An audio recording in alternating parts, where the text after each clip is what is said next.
Olá, sejam todos bem-vindos. Essa é uma aula extraordinária, por assim dizer. Ela tem por objetivo sintetizar algumas informações que foram trabalhadas até o momento e está recapitulando algumas coisas, pois o objetivo desse protagonismo estudantil, deste projeto, era correlacionar algumas das disciplinas que são vistas com as respectivas aplicações. Ok? É válido pontuar que muitas outras não foram aqui citadas porque o intuito não é mostrar onde cada uma delas entra. É simplesmente a trabalhar com períodos iniciais, como primeiro até quarto, quinto período, onde algumas das disciplinas podem ser aplicadas. Ok? Algumas das disciplinas, mas todas as disciplinas são usadas. Um exemplo claro disso é a beleza desses equipamentos. Com certeza não foi alguém de engenharia elétrica que desenhou, projetou, provavelmente fez todo o design, foram outras disciplinas envolvidas, ok? Feito essas considerações, vamos para a última mais importante. Uma vez que esse trabalho é voltado para períodos iniciais, ele não tem por objetivo o rigor acadêmico. Então, alguns exemplos que são dados, exemplificações, colocações, são feitas com o intuito de fazer com que esses alunos consigam entender. Certo? Sabemos que nos períodos mais à frente, oitavo, nono, sistema dinâmicos, por exemplo, algumas das coisas que são ditas não são tão assim, porque o objetivo é fazer com que os alunos entendam de períodos iniciais e não trabalhar toda a teoria por trás disso, pois afinal demoraria quase um semestre inteiro para fazer a merecida abordagem ou até mais que isso. Feito essas considerações, vamos repassar então. Inicialmente, estações de recarga são divididas em dois grandes grupos, né? As que envolvem CC e as de corrente alternada. Disse também que elas podem ser fixadas tanto em parede quanto em modelo em totem, e indiferente do que seja, são envolvidos os sistemas de proteção, são envolvidos os sistemas de proteção de corrente, temperatura, fuga-terra. O usuário pode colocar, inclusive, até o dedo aqui que ele não vai estar tomando choque. Certo? Toda a questão também de tarifação, isso foi abordado lá no início. Disse também que existe um site chamado PlugShare, onde você pode estar, é um aplicativo que você cadastra a sua estação de recarga, e essas de cores laranjas são as estações mais rápidas e as cores verdes são as estações um pouco mais lentas, que são trabalhadas em corrente alternada, ok? E as laranjinhas em corrente contínua. É a importância agora da parte de programação, que não foi citado inicialmente, mas aqui entra como abordagem, desenvolvimento de aplicativos, ok? Dei como exemplo medianeira, que você clicando aqui, você pode estar direcionando ao posto mais próximo de combustível. Disse que os veículos podem ser divididos em veículos puramente elétricos, os híbridos, que são com plug-in, onde você conecta e faz o processo de abastecimento. E disse também que existem aqueles que não são plugins, que a bateria é carregada a partir do momento em que você freia. E aí entra a questão do regenerativo. Por exemplo, existem inversores regenerativos, que quando você, por exemplo, trabalha com aquelas pedras de mármore, você levanta ela, você tem um gasto de energia. Quando você está descendo essa pedra, caso você faça uso de um inversor regenerativo, essa energia que é produzida, ela é transferida para a sua rede, ok? Isso são inversores de frequência com função regenerativa. E a WEG também produz e trabalha, comercializa esses inversores. Disse que as estações de recarga em corrente alternada são divididas em semi-rápida, lenta e muito lenta. Isso está intimamente ligado com a capacidade com que ela fornece. E disse também que só o fato de você usar uma semi-rápida não quer dizer que seu carro vai carregar mais rápido que você usando uma muito lenta. Porque quando trata-se de corrente alternada, quem faz o processo são os conversores internos. E que comumente os conversores internos em veículos são trabalhados até 22 kW. Esses conversores de veículos, existe corrente alternada para contínua, alternada para alternada, CC para CC e assim vai. Nós aprendemos isso em Eletrônica 2, essa abordagem. Certo?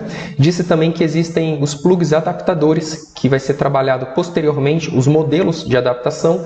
Disse também que não existe adaptador para corrente de 10 20 A, ok? Se é 10 A é 10 A, se é 20 é 20. Esse adaptador é meramente uma conexão mecânica, mas a parte elétrica passa de forma integral. Esse adaptador de 10 20 A não existe respaldo elétrico para isso, ok? Disse que as estações de recarga CC elas são mais rápidas porque elas burlam o inversor e vêm direto para a bateria. E trouxe como exemplo aqui o tempo de recarga para veículo, corrente alternada, ok? e que é onde a potência do conversor deste carro, o Volvo, ele é 3.7, e que mesmo que se você usasse um de 7.4, que é aquela estação um pouco menor, ele demoraria 3 horas e 15. Se você usasse a mais rápida, de 22 kW, ele ainda iria demorar 3 horas e 15. Por quê? Quem vai fazer a conversão é o conversor dele interno. Ao passo que isso não ocorre quando você está fazendo o uso de 22. Se você trocar a estação, o tempo de recarga é muito mais rápido. Lembre-se novamente, nós estamos falando do conversor dele, mas que na verdade, entre outras verdades, porque isso também é verdade, o tempo depende da capacidade de bateria. Nós temos veículos pesados, ônibus elétricos. Vai demorar muito mais o carregamento. A potência do inversor, que nós vimos ali, a potência da estação, o cabo ele possui sensor. Quando ele começa a aquecer, naturalmente ele reduz a importância da matéria de sensores industriais. Condição da bateria, entre outros fatores. Trouxe para vocês uma tabela que eu já disponibilizei no vídeo anterior, onde nós temos o tempo de recarga de cada veículo com suas respectivas estações. E que dei como exemplo também este outro veículo, que você colocando ele na estação mais rápida ou é o mesmo tempo. Uma tabela que eu vou estar disponibilizando. E esses tempos de recarga eles estão atrelados a ser 220 e trifásico 380. E quando você joga ele em 127 ou em 220, o tempo dobra. Porque trifásico 220, por exemplo, demora um pouquinho mais que o trifásico 380. Certo? Os padrões de conexão abordados. Aqui o padrão brasileiro, corrente alternada, corrente contínua, o modelo Tesla e os demais modelos. Seus respectivos tamanhos, para ter uma noção dele, do design, como é que funciona. Aqui é todo o procedimento, como é que você faz o processo de comunicação. Não comentei, certamente comentei, mas vale pontuar novamente, que existe um processo de comunicação, que você tem um cartão, que você coloca ele aqui e você libera. Você pode fazer por aplicativo, você pode fazer por chave. Todo o processo de comunicação de redes industriais, ok? Também trabalham aqui. O 30 mA de DR, corrente contínua, sempre bom lembrar, tá, gente? É 6 mA o que a norma diz em corrente contínua. Esse carregador modelo portátil, que você pode estar ligando ele na sua casa, que a saída ou a entrada dele é 20 A no máximo. 20 A, você pode conectar em um plug de tomada comum, tem a potência de tensão de 127 ou em 220 volts, e aonde que 220 volts, se você fizer a relação direta, você vai chegar em 4,5 kW. Lembrando que o chuveiro tem 5 kW, 5.500, então mais ou menos a potência do chuveiro. E que aqui era o elemento que regulava a potência dele. Ou seja, se você quisesse reduzir a potência em 220, não quero que consuma essa quantidade para não desarmar o meu disjuntor. Você vem aqui e mexe nessa parte que você consegue, em vez de sair com 20 A, melhor, em vez de entrar com 20 A, entrar com 10 A, com 7 A. Isso acontece para você não sobrecarregar o circuito, caso ele já esteja carregado e não acontecer da parte térmica dele vir atuando, ok? E comentando mais uma vez na matéria de projeto Zoom ou projetos prediais, que você aborda muito mais a fundo essa questão. A outra, que é o modelo UAU, ele tem suas respectivas potências, eu vou abordar isso um pouquinho mais à frente, dá para detalhar melhor o cabo dele. Modelo Parking também. E por fim, a estação de recarga que eles chamam eletroposto, que tem até 3 conectores e essa parte que nós já sabemos.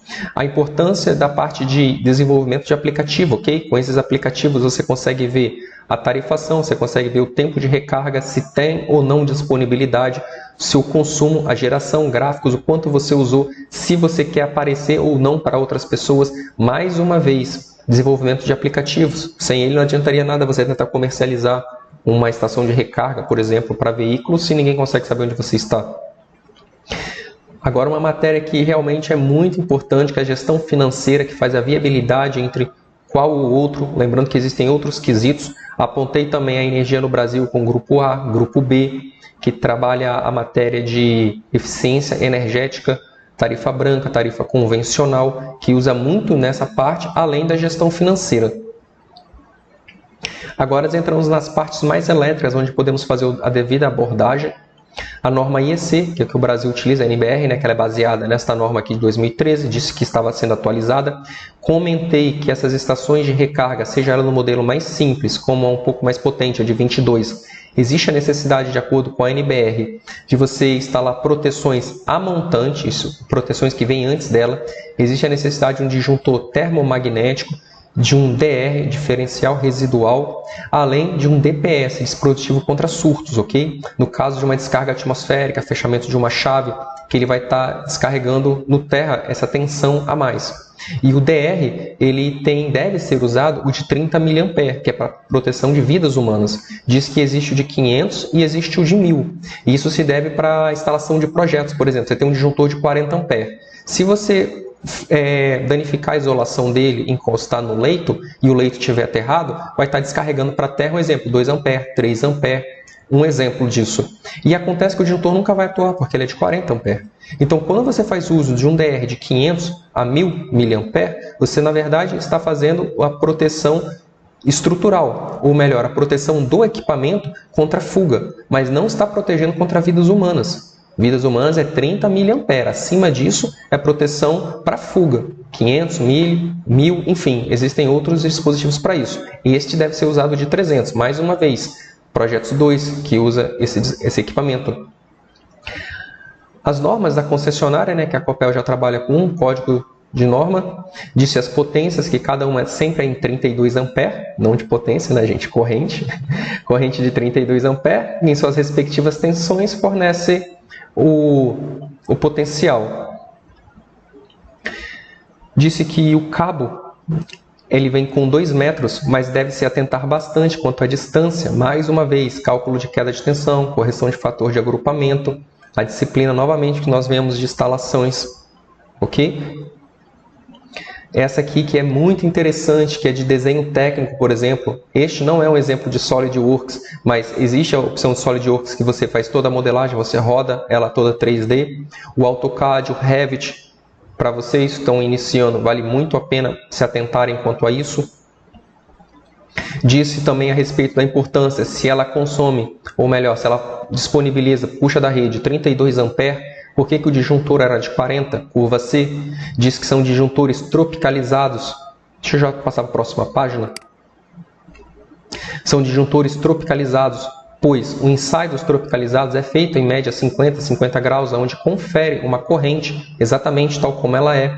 Os ensaios aqui a 25 graus, quando você leva para o Brasil, que dá 40, 50, isso aonde o disjuntor está, não é temperatura ambiente. Se o disjuntor está acoplado dentro de um quadro, sem ventilação, a parte externa dá mais que tranquilamente que 40 a 50 graus. Então o que ocorre? A parte térmica dele começa a ficar sensível e ele atua. Então a importância de você usar 70, correção de temperatura. Mais uma vez, projetos. O respectivo cabo, aumentar a seção transversal do condutor. Ok? Esse outro modelo não é diferente, existem essas outras chaves que você limita a corrente dele. Fiz a abordagem de sobrecarga, a importância que isso é feito até o momento para não fazer atuar o disjuntor. Entramos nessa última parte de especificação de equipamento. Disse a diferença de fase neutra e fase-fase, onde os dois podem dar 220, mesmo sendo fase neutra, dá 220, fase-fase pode dar 220, 32 A disponibiliza esse potencial.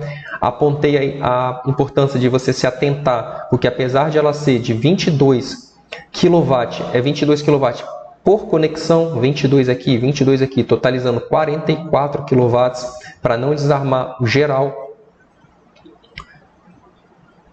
As suas proteções internas, novamente, né, o DR que já vem dentro dela, que pega corrente alternada pulsante, corrente contínua, 6 mA, e aqui novamente 30 mA de fuga, um DR diferente, né, que é o RDC tipo B.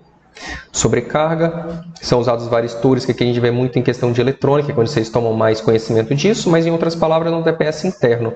Lembrando que vocês estão nos períodos iniciais, tá?